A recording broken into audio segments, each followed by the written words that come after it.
வணக்கம் நண்பர்களே, எல்லாரும் எப்படி இருக்கீங்க? இன்றைக்கி எங்கள் ஸ்டைலில் அடை தோசை எப்படி பண்ணுறதுன்னு பார்க்கலாமா? அதுக்கு ஒரு பாத்திரத்தில் 1.25 உலக்கு இட்லி அரிசி, 1/4 உலக்கு பச்சரிசி, 1/2 உலக்கு கடலைப்பருப்பு, 1/4 உலக்கு உருட்டு உளுந்தம் பருப்பு இதெல்லாம் சேர்த்து ஒரு 2 மணி நேரம் ஊற வச்சுக்கலாம். அப்புறம் 15 இல்லை 18 மிளகாய் வத்தல், 10-15 சின்ன வெங்காயம், 1/4 முறி தேங்காய் குட்டி குட்டியாக கட் பண்ணிக்கலாம். 15 இல்லை 20 கொத்து கருவேப்பிலை.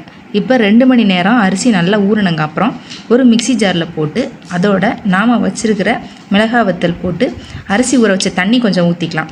1 ஸ்பூன் பெருஞ்சீரகம், 1 ஸ்பூன் மஞ்சப்பொடி, மாவுக்கு தேவையான அளவு உப்பு சேர்த்துக்கலாம். பெருஞ்சீரகம் கட்டாயம் இல்லைங்க, உங்களுக்கு தேவைன்னா சேர்த்துக்கலாம். இந்த மாவோட அளவு நான் 10 பேருக்கு எடுத்துருக்கிறேன்.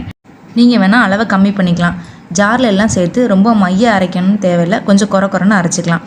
இதில் சொரக்காய் கூட தோல் சீவி கட் பண்ணி சேர்த்தா இன்னும் நல்லாயிருக்கும் டேஸ்ட்டு. 1/2 ஸ்பூன் பெருங்காயம் சேர்த்து மாவை நல்லா மிக்ஸ் பண்ணிக்கலாம்.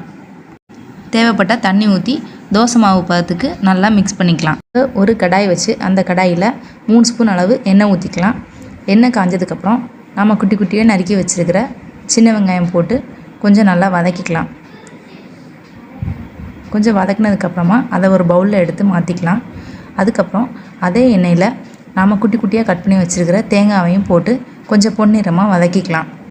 இப்போ மாவில் வதக்கின வெங்காயம், தேங்காய், கருவேப்பிலை எல்லாம் சேர்த்து நல்லா மிக்ஸ் பண்ணிக்கலாம். நமக்கு தேவைன்னா தண்ணி கொஞ்சம் ஊற்றி தோசை ஊற்றுற பதத்துக்கு நல்லாவே மிக்ஸ் பண்ணிக்கலாம். அடை தோசை மாவு ரெடி. இப்போ இன்னொரு பக்கம் கல் காஞ்சதும் தோசை ஊற்றிக்கலாம். இதுக்கு அவியல் காம்பினேஷன் நல்லாயிருக்கும். அடை தோசைக்கு எண்ணெய் கொஞ்சம் அதிகமாக விட்டு முருகலாக சுட்டு அவியல் வச்சு சாப்பிட்டா அட்டகாசமாக இருக்கும். இதுக்கு தேங்காய் சட்னி கூட நல்லாயிருக்கும். அப்படி இல்லையா சீனி வச்சு சாப்பிட்டா கூட இன்னும் நல்லாயிருக்கும். இந்த ரெசிபி பிடிச்சிருந்தா நீங்களும் ட்ரை பண்ணி பாருங்கள். தேங்க்ஸ் ஃபார் வாட்சிங்.